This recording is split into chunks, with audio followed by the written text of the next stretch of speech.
Hey guys, what's up? It's Rachel. Happy Monday. So today's video is going to be kind of like a part 2 to the Famous Last Words by My Chemical Romance tutorial that I posted a couple of videos back. The link to my cover of Famous Last Words is right here, and the link to the first part of this tutorial is right here. I will put those links down in the description as well.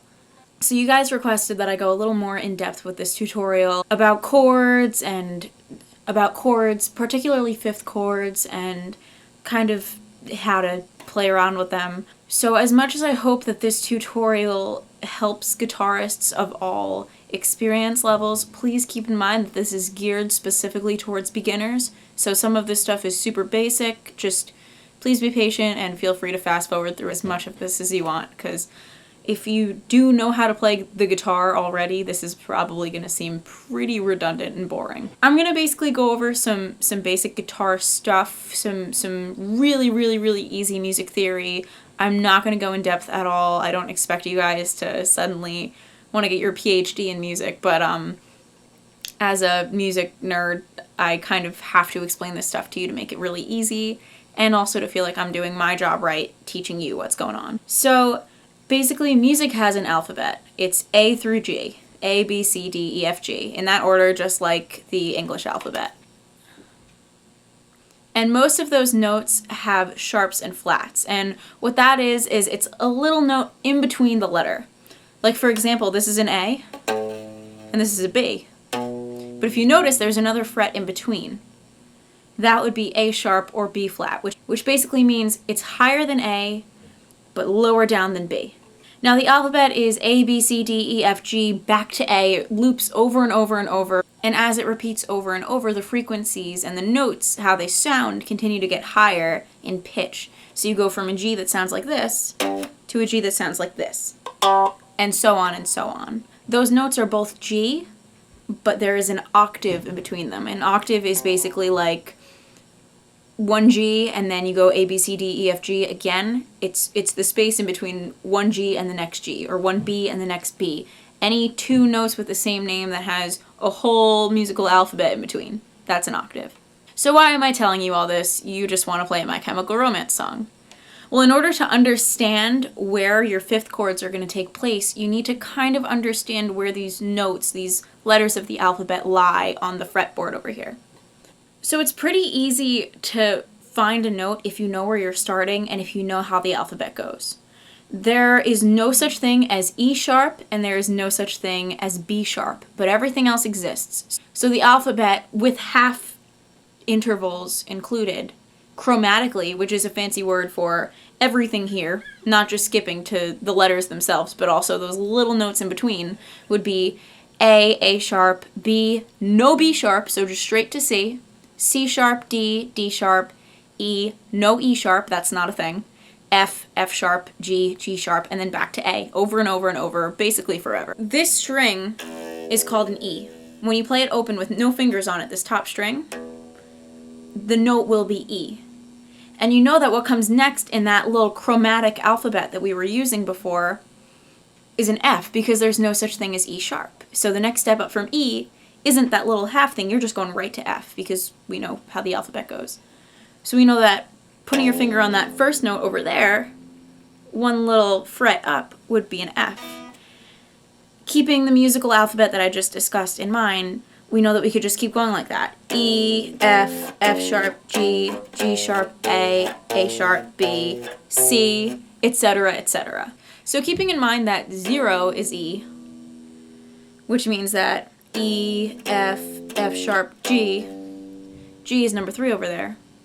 And then on the second string, 0 is A, which means it would be A sharp, B, C, etc. We can figure out where to place fifth chords. You're always going to start your fifth chord with your finger on the root note. So if it's a G5 of a G fifth chord, you're going to start it on that G note, which we know that's a G note because it's E to start with, F, F sharp, G, and then you're just going to make the fifth shape, which looks a little something like this. I talked more about this in the first part of this tutorial, but just to go over it again, It's just a simple shape where you're putting that first index finger on the root note, and then on the string below it, 2 frets up. So this is the 3rd fret, for example. This is the 5th fret. You're going to put your ring finger, and then on the same fret, but the string below it, you're going to put your pinky finger. It sounds a little something like that. Those bottom 3 strings, they don't matter. And when you're doing a 5th chord on the A string, which basically means you're starting that same shape on a note down here, because sometimes it's easier if you want to see to go here than it is to go here. They're the same chord, but they're just in different places, because if you follow the alphabet up and down these strings, you figure that out for yourself. If you want to make a 5th chord shape there, it's these 3 strings you need to worry about. You just mute the vibration on the top one with your middle finger and forget about the bottom 2 instead of the bottom 3, because you're using the 2nd, 3rd, and 4th strings. Okay, so hopefully by now you guys understand how to figure out where to put a 5th chord, and even if you do, I will still walk you through the chords that are specifically involved in this song. I'm actually going to pull up right now on my phone the chords that I wrote on the first tutorial so that I can show you exactly how to play them. If you look at the first tutorial that I posted, they are posted right in the description over there. I'm just going to read right off of there for you guys right now. So again, if you look at these chords, they're notated a letter and then 5. Just means the 5th shape and where you're starting from. So the first one is D5. Now D is typically played over here, 5th fret on the A string. We can find this alphabetically by going A sharp, B, C, C sharp, D. No, I know that I can. All right, now we're changing chords. We're gonna go down to C, which we can find the same way going A sharp, B, C. So it's that 3rd fret over there. Now I know that I can't make you. All right, now what? Now we're gonna go to B flat. We're gonna actually move that B flat 5 up to the E string instead of the A string. Same chord, just in a different place. So now again, if we find out where that B flat is on the E string alphabetically, we have E, F, F sharp, G, G sharp, A sharp, B. But we know that A sharp and B flat are the same thing, so we're right over there. So let's try this again. D5, C5, B flat 5. Now I know that I can make you stay. All right, stop right there. What happens now? A5.